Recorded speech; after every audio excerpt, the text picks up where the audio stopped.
Hello, Internet. This is Chase RedShirtKing Wassenar. You're probably wondering, hey, where are those Guess the Lines episodes I love so much? Well, we don't have them this week. Unfortunately, personal life took over. There were some factors outside of our control that meant that we could not record an episode the way that we would like. But, as all of you listeners know, I subscribe to the mantra that we've got to give the people what they want.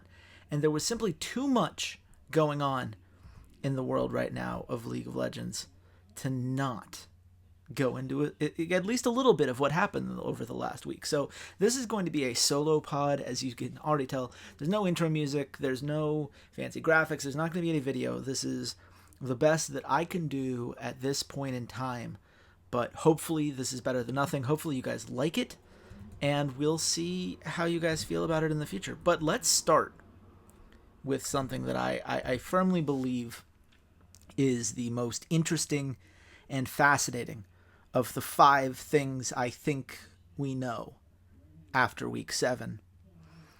And that is that Team Liquid has lost their goddamn mind. I think we're there. I think this is the point in the movie where if we were cutting to Steve in the room, you know, like, hey, are you okay? He'd be like, I'm fine, of course I'm fine. I've got such great ideas. And it's so, like way wired on, like, caffeine or whatever else, like, clearly hasn't slept. Like, this is the kind of, you know, throw everything at the wall and pray that something sticks ideology that you only see from people that are in way over their heads. I mean, this is a guy that just clearly has looked at what's around him and said, you know what? We don't know what's going to work. We have no idea what's going to lead us to great players, because every time we've done what we think will lead us to great players, it hasn't worked out. So clearly, what we need to do is throw a whole bunch of mud at the wall and see what sticks. And to be fair, if you're going to throw mud at the wall, I thought their first move was fine. Oh, Mickey, you're so fine. You're so fine, you blow my mind. Hey, Mickey, welcome to North America. Don't know what you're doing here. In all reality, Mickey, for those of you who don't know, was a mid laner for the Afrika Freaks way back in the day. This was the guy who would have games where he could somehow 1v1 Faker, and then they would have games where you would wonder why Mickey was in the LCK in the first place. Mickey is the quintessential on-again, off-again mid laner. And there's a reason that the ROCCAT Tigers moved away from him this year. He was in the spring split, didn't do very well. And so, of course, what happens to Koreans who can't find their way in the LCK? Well, North America's ready and waiting. Welcome, Mickey. Perfect to go along with that Disney deal that Liquid announced last week. So do I hate this move? No. In a vacuum? No. But then you combine it with literal insanity. And I mean literally, they got Insanity. Insanity is a solo queue player from North America. He's got games on both mid lane and AD carry. So I'm assuming that they're looking at him in one of those two spots. They have so many mid laners, I would have to imagine it's an AD carry. You would have to think, just on sheer... Well, I was going to say logic, but I think we've already established that that's maybe not the best basis here. But just on sheer power of will, just looking at the numbers, you don't need a third mid laner. But you already have 3 in Slushie, Golden Glue, and Mickey, so you certainly don't need a 4th. So I guess congratulations, Insanity, on being the 3rd AD carry on a team with Piglet and Youngbin fighting for position with you. I don't know why they made that move, to be honest. It feels like the kind of move you make to get ready for your academy team because you just don't want them to be available after franchising happens, which is fine. But then, you know, poor Youngbin, right? Like, Youngbin's been sitting here waiting for a spot, got bumped up a little too early, got destroyed, and unfairly demonized for some of it, I think. He was a bad player, wasn't LCS ready, but he wasn't the worst player we've ever seen. But, you know, when Piglet was the guy that he's replacing, there's a certain expectation, there's a certain hope that he can compete at least on some level, and that just wasn't really happening. Of course, I would argue that Piglet wasn't doing all that much better that season, but hey, that's for the historians to argue about later on down the line. For now, I just don't know what Insanity's role on this team is or why I should care. More important, I think, is the why I should care. And the answer that we're going to get from Steve Aronsett and the Team Liquid crowd, and any of you, you Team Liquid fans that are still listening and have still decided to be a fan of this team, first of all, shout out to you. Your dedication is impressive, and I greatly appreciate it. But there's something that I think we have all been there when we see someone, a good friend, come out of a bad relationship. And when we try to support them, maybe they're not making the best decisions, but they're trying. They're trying to move on, trying to put themselves together, figure stuff out. You get it. But when you see them bring that ex home, that's where you draw the line. This is when you say, no, she was bad for you, or he was bad for you, and this is not how any of this is going to work. And someone should have told Steve Aronsett that before he gave Dardoch a contract for the remainder of this split. I mean, there are so many things wrong with this. Let's start with a quote from someone who is so much harsher to Team Liquid than I will never, ever be. This guy said, quote, "Liquid is garbage and I don't have respect for them as an organization, players, or team." Now, who was so heinous to say that? Oh, that was Dardoch. That's your new jungler, Team Liquid fans. That is, in many ways, one of the 5 biggest faces of Team Liquid now to the public. This is your guy. This is who you're putting out there as a starting caliber jungler who you feel proud to say he represents Team Liquid. Let's just leave all talent on the line. Let's leave all of the other issues, all of Breaking Point. Let's put all of that to the side for a second.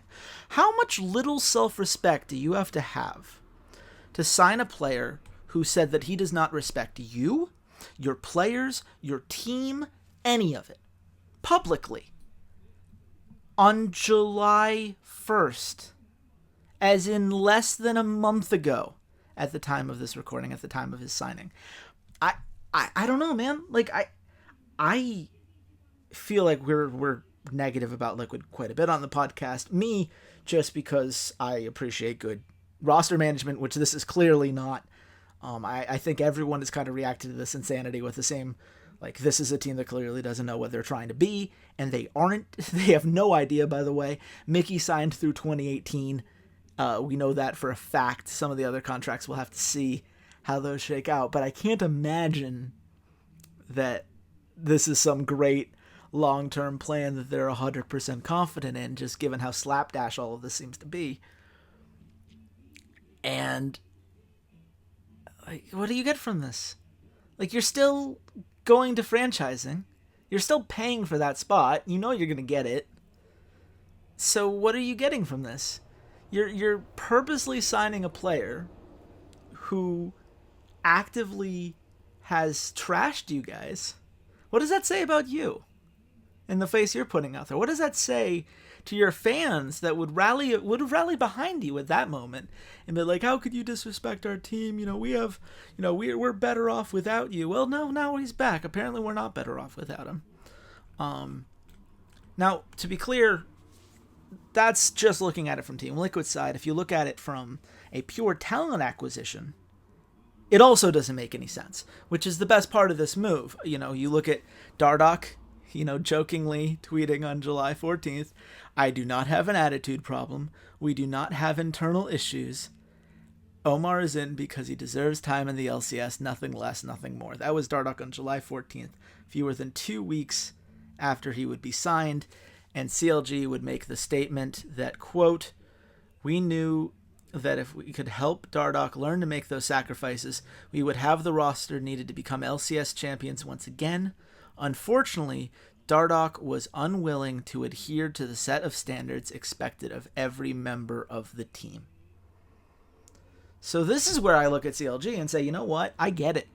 I understand that this is a slight step back. And I say slight because Dardoch was not having a great season. You look at the numbers, he was very average at best for a lot of this. So I get leaving him behind in that regard. I get kind of moving on with Omar God, but especially if he's being an attitude problem, sure, awesome, get rid of that guy. CLG thrives on team chemistry and having everyone buy in to the Zix system. If he's not buying in, get out. Absolutely. Shout out to you, CLG. You have respect in yourself as an organization and standards that you hold your talent to. So this is Team Liquid, again, seeing that, hearing that, knowing that he is that guy, because I don't know if Team Liquid knows this, but there was this great documentary. It was called Breaking Point. It was literally about themselves, and it was literally a documentary breaking down all of the many ways in which their 2016 summer split fell apart. And one of the biggest reasons for that was Dardoch, was the guy that they're bringing back in. I don't understand. I'm not sure I even want to understand. At some point, you just decide it's better to just move on and just accept that this is a team that exists. This is a team that has way too much money and not nearly enough know-how on how to use it. And so this is where we are. I mean, shout out to you, Steve. You're getting all of the headlines you would ever want, and I hope it was worth it for you. We're going to move on to point 2 of this 5 things I think after week 7. ROCCAT, the Kingslayers. Oh yeah, you knew I was going to bring this up. You knew I was going to talk about it as soon as you saw that this was a Chase solo cast. You're like, oh man, can't wait for him to rant about how awesome ROCCAT is. You know what? I also can't wait to rant about how good ROCCAT is. I am all in on the ROCCAT hype train.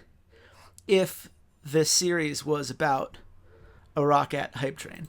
Unfortunately, it was not actually a ROCCAT hype train. It was ROCCAT executing a very simple strategy, a very straightforward strategy, and executing well enough to take down a team that couldn't execute a very basic strategy.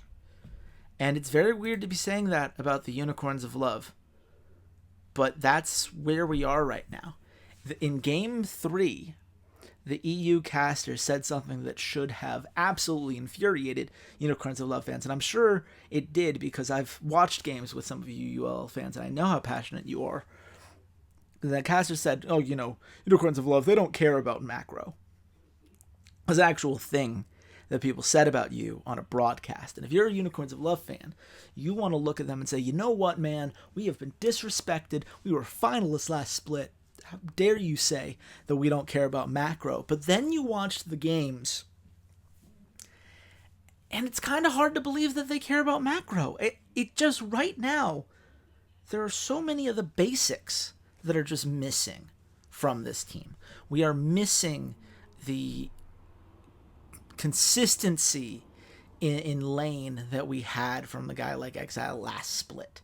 Now that's been replaced with one of the worst laners in the league and someone who is an active liability in most cases. We have replaced the consistency and just sheer willpower that a guy like Vizicachi, who was the MVP last split, might I mention, might I remind everybody listening to this. And yet now he's the guy that a team like ROCCAT said, you know what? Fuck it. We're camping Vizicachi. We're camping the hell out of you. And that's our entire plan. We are going to gank your lane and then snowball off the mid lane because we know we're winning the mid lane. And we believe that means we're going to win team fights too. Can you stop us? Can you stop us from snowballing against Chachi super hard? And the answer was no. Fascinating enough. Xerxes, I felt, has taken a slight step back in protecting his solo laners. I think that right now he's having to do double duty because both of them are stepping back quite a bit. So I'm not saying that he's in an unbelievable situation or one in which, he has a very easy task in front of him and he's just slipping on the job. I don't think that's the case, but I do think that we are seeing other junglers alleviate pressure on one part of the map by being more active in another part of the map. If you're Broxa and you're ganking top lane, this buys time for Caps to roam bot because they don't have pressure on that side of the map because they're having to deal with the pressure you sent on one side of the map. And whichever part they neglect, that's the part that's going to get you a play. It's this multifaceted idea of fully controlling the map, which is usually Unicorns of Love's thing. That's what they do, right? They control the waves, they push down and get towers off of every little advantage that they get. That's the Unicorn way. But their vision has been so bad this split. I mean, appallingly bad. And not just in sheer wards placed, because they've never been all that great at wards placed, but at least those wards were placed in good spots beforehand. I feel like so much of the Unicorn's warding right now is reactive. Well, a play just happened here, so let's put something here so that it doesn't happen again. Yeah, but that thing happened. Now there's going to be a next play. What's the next play that they're going to make, Unicorns? Rather than hyper-focusing on how to fix the play that you've already lost, what's your next win condition? And as my mom would say, and I'd say, hey, Mom, what do unicorns do? They fight. Yeah, they do fight. Mom, if you're listening to this, and everyone else who is listening to this, they fight. And when that happens, I mean, you can see some beautiful games. Game 1 against Fnatic was the perfect Unicorns of 1 win. Was it messy? Yes. It could have been a lot cleaner. I felt Xerxes was just a little bit still kind of getting used to the Maokai and what that means as far as his role in the team. I thought that Chachi, struggled a little bit early. Exile still makes me very nervous, but they came through and it mattered. And they got those couple big fights, and they were able to punish Reckless the 1 or 2 times he was out of position. And they took that game 1. And that is the Unicorns of Love that I know that they can be in every game. That was them clearly understanding what their win condition was, what they needed to be doing, what plays they needed to set up, and executing that. And you know what it wasn't? It wasn't a crappy Baron play that they were trying to rush that was super greedy, like the one that we saw against ROCCAT, where it just completely backfired against them in Game 3. You can't make those kinds of mistakes. It wasn't necessary. It was greed, and greed is something that I think has always characterized the Unicorns of Love to some extent, but I've praised them in the past for their ability to properly analyze value. It's okay to take 2 deaths here if we get 2 kills and a tower on the other side of the map. If we're getting pressure off of everything and we get more value off of our kills and our wins than the enemy team does, well, then we're going to consistently be ahead. I give them credit for that because I think Sheepy is very intelligent. I think that Hillisang and Chachi are very intelligent in terms of how they understand the game. I have a lot of faith in this team, and that's why I get so infuriated by this team, because they should be better than this. And there aren't excuses. There's nothing that's changed fundamentally other than just an impatience, a desire to get to that team fight phase so badly that they are forgetting the fundamentals that allow them to be in a advantageous spot when those fights roll around. I know that you're good at the mid to late game, Unicorns of Love. I know that you can team fight with the best in the league. No matter how far down in gold you are capable of it.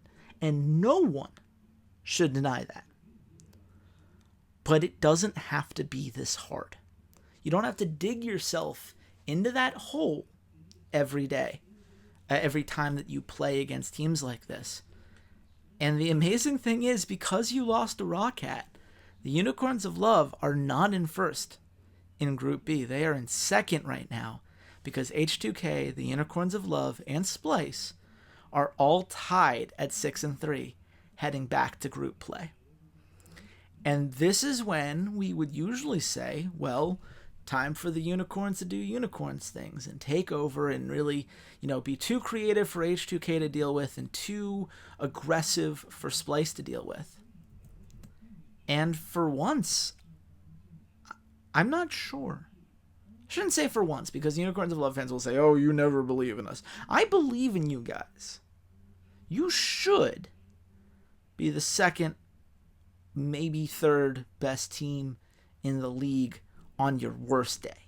On your worst day, you should be very much in the title hunt. And on your best day, you could be the best team in Europe. But you've got to be on your best day multiple days in a row, multiple weeks in a row, let alone just multiple series in a row, multiple individual matches in a row. And I'm just not seeing it right now. And that requires a look back on the fundamentals that allowed you guys to be as strong as you were before this. But you know what, man? Hail to the Kingslayers. ROCCAT at 3-6. Almost certainly now out of relegation territory. And only 2 games back behind Misfits for that playoff spot. Now, I'm not saying that ROCCAT are going to win the rest of their games this season like they did last season when they started 0-7 and ended up with 6 straight wins. I'm not saying that, but what I am saying, ROCCAT had a strategy, and they executed it. And when Pride Stalker plays champions on which he actually ganks, and that is a limited pool of them, but when he gets them, things get fun. I'm just saying, it was fun last week. ROCCAT's not a good team. The tank meta is going to be a problem for us, quite badly. But it was a fun week, and I am glad to be the Kingslayers, even if it came at the expense of another team that I really enjoy watching. We're going to move on to point 3 here on my 5 things, I think, and that's going to be a funeral, a rest in pepperonis, if you will, to Phoenix 1, a team that is now firmly stuck in the ashes, a team that we now know is not going to the playoffs. They cannot win enough series to make it at this point. They are, in fact, right now, the worst team in the league because, amazingly, all of that stuff I said about Team Liquid. And Phoenix 1 still got 2-0'd by Team Liquid. Team Liquid, side note, I really should have brought this up in the first place, but like I said, this is a rambling thing, and I'm really going off the cuff for you guys. No edits, no anything. I think it's so much worse that Team Liquid's insanity came after what is undeniably the best week that they've had this whole split. They had 2 strong series this week. Genuinely good wins in which the team looked like a cohesive whole. And now you're just going to destroy the confidence of a guy like Inori. You're going to put your mid lane, jungle, and potentially AD carry spot in chaos. It's a mess. And Phoenix 1, a team that went 4-2 at Rift Rivals, lost to that mess. So how do we get here? How are we at the point now where a team that did so well at Rift Rivals has just completely fallen off? Well, some of that I think you'd have to immediately point to Zig. Zig is a guy that we were very hopeful would be a solid North American top laner, not necessarily a great North American top laner, because there aren't great North American top laners. There are great North American top lane imports, but there are very few great native talents from North America at this point in the LCS. But Zig right now, to put some numbers on it, 2.2 KDA, only a 59.4% kill participation, despite winning lane on average, 1.9 CS differential at 10 minutes. Mostly because he gets a lot of gank help from Mike, rookie of the split, Mike Young. I maybe went one more Young than I needed to. But either way, Mike Young has been desperately trying to make Zig relevant, and it just isn't happening. It's just not in him. And that's really unfortunate because they need his help right now quite badly. They need someone to alleviate pressure off of the bot half of the map, because teams right now are able to laser focus in on what is so clearly the most dangerous part of this team, and that would be Arrow and Xpecial. I thought Xpecial's played very well. The numbers aren't necessarily going to indicate that because A, he's only played a select amount of games, and B, He's been put in a lot of really crappy situations. But I thought he's played well. I don't think that he's the problem, and I do think that Arrow is still an incredibly competent AD carry, the MVP of last split for a good reason. I don't think this is oh, how the mighty have fallen problem. I think this is okay. Well, Phoenix won. If I throw all of my energy, my time, my resources, everything else into just stopping you and stopping Arrow specifically, just kill that bot lane over and over, or at least prevent them from getting any kills of their own. What's your next plan? And Phoenix One thought the plan was going to be, well, then Ryu will take over. Ryu has been incredibly uncomfortable in this meta, and it hasn't gotten better. In fact, I almost feel like it's getting worse. I feel like Ryu is checking out a bit mentally. You're seeing him make very sloppy mistakes in lane, just kind of checking out on certain fundamentals when it comes to roaming and getting the pressure that you would expect him to have on champions like Talia, for instance. I think he's been just underwhelming as a whole. And so if your mid lane is struggling and your top lane is actively hurting you, then all you're left with is your jungler. And Mike Young, amazingly enough, his numbers are still brilliant. Mike Young has had a great season. Mike Young is going to earn the Rookie of the Split award. It's not going to be like, oh, well, we just didn't have a lot of great players. No. Mike Young has had a great season. He's a great player. He's consistent week in, week out. He's the best player on this team, and he's the best player on this team that's a North American talent. You want to go him versus Arrow, you can go into like age of career and, taking the import slot into account versus not taking it into account. It's a huge argument, but it's an argument. And that's probably the most impressive thing we can say about Mike Young right now. I really think this team should be better than they are, just because these individual pieces shouldn't be so frustrating to fit together. It should be as simple as Arrow and Xpecial do Arrow and Xpecial things. And now we have this team that can actually, operate and keep themselves in a decent spot. And it's just not happening. I am just very frustrated, I guess, ultimately, with where this leaves this team. I don't really know what the answer is at the end of the day, other than just try not to get relegated so it's not as expensive to buy back in. I think Phoenix One is going to buy back in. I think they have enough clout with the guys that be when it comes to Riot that they're going to get their status approved, and we're going to be seeing them back in the LCS. And if that's the case, well, Mike Young's a great building block. And if you could keep Arrow and, maybe Xpecial, depending on who's available, but at least Arrow down, like that's a great two-person core that could be on a great team. But you've also got to figure out just what is it about your communication that is keeping you one step behind. Because even when you are playing the way that you would want, and I think their Cloud9 series was a great example of just how they can look both amazing and incompetent in just the same series. Great Game 2 victory. I don't know what was happening games 1 and 3 at all. How do you stop that mental snowball? How do you stop so that when, Ryu's died once or twice, Ziggs died once or twice, it doesn't just have the entire team outside of Mike Young say, fuck it, we're doomed anyway, this is over. Because that's not a talent problem, that's an attitude problem, and that's ultimately a coaching problem. So I have a lot of concerns, let's say, about where this team leaves moving forward.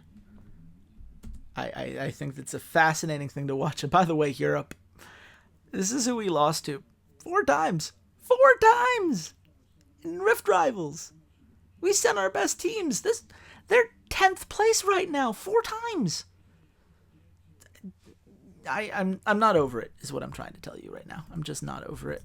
But we're going to move on anyway to number 4 on my 5 things I think we know after week 7. And that's, H2 what? H2 what happened? No, seriously, H2 what? That's where we are with H2K.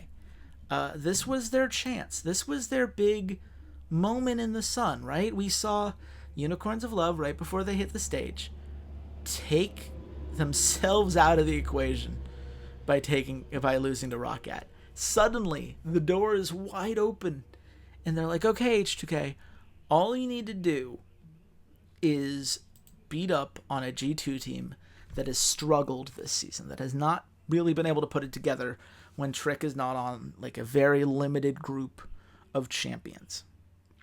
And to H2K's credit, I thought they recognized that very well with their pick and ban phase. They targeted that Sejuani hard. They also targeted the Elise whenever they were on blue side. And I think they had Zac in game 1 and then Cho'Gath in game 3. I don't think either one of those is bad by any means. Just clearly, we're targeting Trick. We're not letting Trick beat us. But then they just let themselves get beat anyway. And it was really frustrating to watch. It really felt like a team that didn't know what to do at multiple parts of the game. It reminded me a lot, actually, of Splice in the spring split, last split, and for the first few weeks of this summer split, where they were just super defensive. And we're like, okay, as soon as you screw up, we're going to get you. Just letting you know, we've got our eye on you. We're going to get you if you screw up. Don't screw up now or we're going to get you. And finally, teams would either screw up and Splice would be like, haha, you fell into my cunning trap. Bet you didn't see that coming. Or, more often than not, when you consider the playoffs, oh, I guess you didn't make a big enough mistake for us to actually punish you. Oops. And then they just lose. And that was game 1 in a nutshell for me with H2K. They just sat back and waited for a play that never came. Waited for an Odoamne ult on that Gnar that just never happened. Waited for the perfect disengage from Che, or the perfect Yankos barrel. And it just never happened. And you could say, like, well, are those the best champions for these guys? First of all, Che and Odoamne have had great games on that champion. But Yankos, I understand. Like, maybe Yankos shouldn't have played Gragas. So I'm like, okay, that's fine. But he also played Sejuani in game 3 and looked even worse in terms of engaging and providing the kind of support that you would want in that game. So now you're saying, oh, well, he can only play... Really, we should just keep him on carry junglers. Okay, well, A, hard jungler carries cannot always carry games because, I don't know, maybe we enter, say, a meta in which you can take 4 tanks and an AD carry and call it a team. That's basically where we are in 7.14, right? So you're not going to be able to get away with like a hyper-aggressive scaling jungler who needs to get a couple kills to get the snowball rolling very often. It's just not... You can do it on something like Cho'Gath, which they did in game 2, and I think that's going to be something they try to lean on much more moving forward, but I think teams got to realize that. And there's no other tank with nearly the same burst that a Cho'Gath has with that feast. So then what? Then what do you do? They have never had an answer for that, and that's the thing that I think has always pissed me off about H2K. It's like, okay, well, what do we do if we can't snowball reliably anymore? Because match 2, game 2 of that series is going to tell you, like, oh, but we can snowball games. Look at how strong we looked in game 2. Look at how we won with 15,000 gold lead by the end of it. 26 kills. We were decisive. It was dominant. They didn't have a chance. And I would say you're right. But you also won the early game super hard. You had a couple great kills on the Forbidden that just snowballed that Cinder to oblivion. Nuclear didn't even have to do that much. Just Che just kept setting him up for play after play after play, and he was just bringing them all down. Like, congratulations, you did all the things you needed to do to win in the early game. But then you watch game 3, and it's like, okay, H2K, you didn't win the early game. In fact, you lost the early game relatively significantly. What's your plan? And they just sit there. I like to imagine they're like scratching their head. Like, this is something where they've been asked in a team meeting before. Like, what do we do? And they thought about it. And they had like a kumbaya circle. Really got the, incense candles floating. And the answer they came to was, well, we just won't lose in the early game because we're so good. I mean, it won't matter, right, guys? Because we're just so good at the game. I mean, look, we made it to the semifinals at Worlds last year. Like, look, we know we're really good at the game because we know how to team fight when we have a lead, and we're really good at that. And that was enough then, and it's going to be enough now. We just need to make sure that we don't lose the early game, ever. And there are a lot of reasons why that's wrong. This particular meta does a great job of accentuating all of those points for me. But you are never going to have a perfect early game. It's just never going to happen. You can perfect it to a very large extent. High KT roster. Teams that can be absolutely frightening in that regard. And certainly H2K can be. But the early game relies on one or two early moments really going your way. And while you can give yourself the better opportunities for it, it doesn't mean that the crits will always land in your favor. It doesn't mean that the enemy team doesn't have an also brilliant play that could mitigate that damage or even turn it against you. You can only control so much. You can control a lot more in the mid game because by then you have towers down, you have wards up, you can dictate where the fights happen, you're choosing when to fight or when to disengage. In the early game you have so much less information, and because people are locked to lanes, it's just really hard to be as efficient. And you're not efficient enough, H2K, to pull this off. And you weren't, and now you're tied at 6-3 with Unicorns of Love and Splice. And hidden in all of this, by the way, is G2, who has played very well the last couple of weeks. They're a team that, as I pointed out in the article I wrote for Unicorn, heavily rely on putting Trick in a comfortable position. But a comfortable position does not mean that he is hard carrying the game always. Sometimes it's enough to just give him that little extra help with perks roams on that Talia in game 1. Just cutting the map down, making it so that it was very hard for H2K to chase when there was a position in which H2K could have theoretically turned onto Trick or turned onto Expect. I thought Expect in general had an amazing series. I thought all 3 games from him were incredible. Game 3 is the one where he's going to get all the acknowledgement because his plays there were just so over the top, mechanically solid. But I thought he played just as well in game 1 on that Jarvan. I think he's just a really good top laner at this point in his career. And while I could do without Mithy dying on his own multiple times, basically every game now, I still can't help but feel like that bot lane's super good because they still have Sven, who's still probably the best European AD carry possibly in history. He and Reckless are battling back and forth for it right now, but Sven just has the higher peak in my mind because he was the best player on a championship winning team. He's been the best player on a team that made it to the semifinals at Worlds.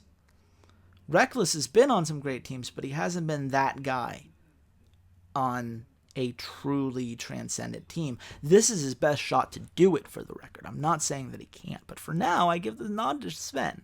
Sven's really good at League of Legends. At the very least, we can all agree, Sven's really good at League of Legends. He's at least in the top 2, and a guy that it's going to be very difficult for teams to stop.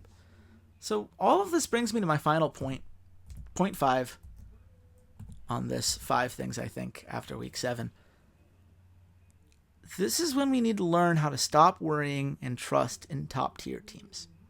G2 was always going to figure it out. How did we know this? Because G2 has always figured this out. They have 3 European championships. They got 2nd place at MSI this split. Of course they deserve criticism. I've written 2 articles this year alone criticizing key moments in how G2 has performed. I've criticized them on the podcast. But if you asked me, do I think that G2 is going to be out in the first round? I said then, and I continue to say no. G2's too good. There's too much talent. There's too much veteran experience.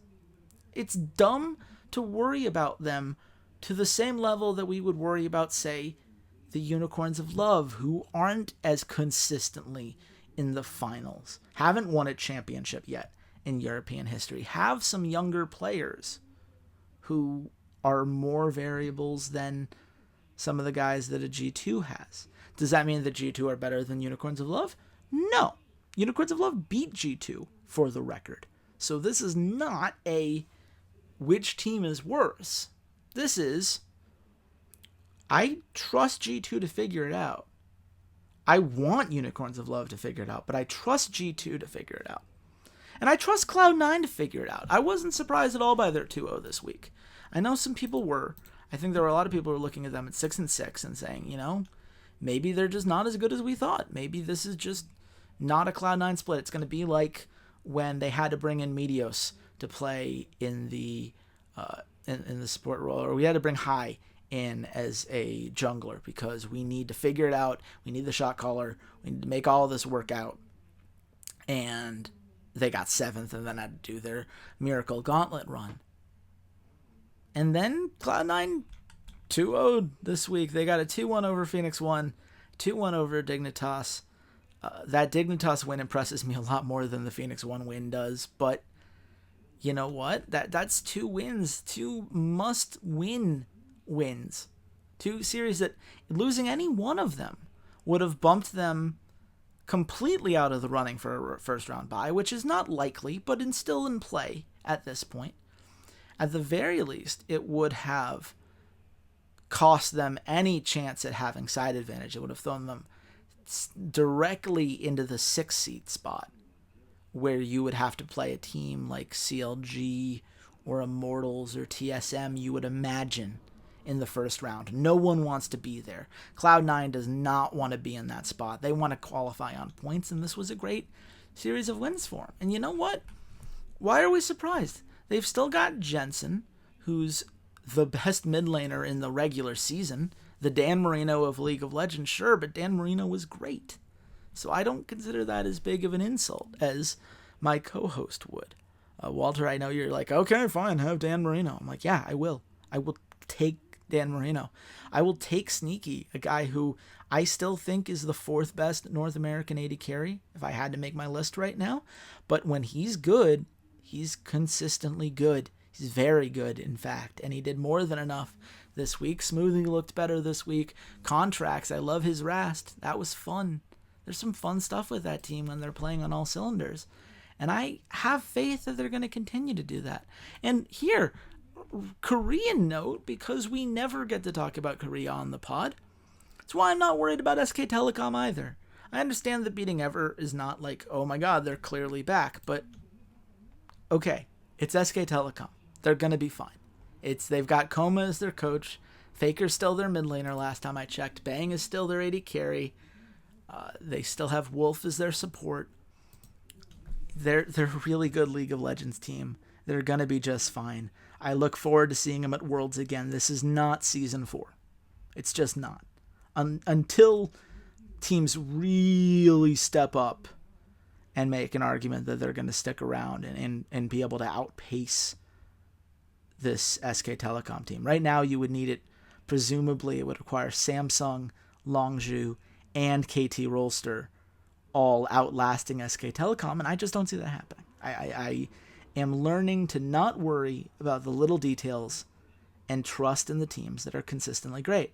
Cloud9, G2, SK Telecom, all had problems this season. All of them are great teams. All of them look to be at least partially on track to get back to that status that we know they should be. And that's going to be it for this. I am wrapping this up. I hope you guys enjoyed it. I enjoyed doing it. I think there were a couple of like little roster things I didn't get to touch on here, but I hit everything that I wanted to hit. If you enjoyed it, let me know in the comment section. Soundcloud.com/esportsroughdrafts. On YouTube, if I've somehow managed to get this to YouTube, which is going to be a whole hassle, but I am going to try to get this out there. Let us know in the comment section there. Of course, the Discord is always there, and we love talking to you guys directly on that, so please feel free to join. It's a great community there. And you can find me and talk to me about anything I said today at RedShirtKing. We're going to try to get Guess the Lines back up and running on our usual schedule as soon as we can, as much as we can. We might do a little Guess the Lines, just pure predictions episode, and save some of our more substantive analysis for next week. We're not sure yet, just a couple details that are out of our control. But we appreciate your respect while we figure this out, and I appreciate your patience, and I appreciate you for whoever you are. That's right. I know that you are secretly super special awesome, and I know this is true because you're listening to this episode, and that makes you one of my favorite people, because it means that you can listen to me talk to myself for 46 minutes and say, yeah, that was worth it. So thank you guys for everything that you are. And until next time, goodbye, Internet.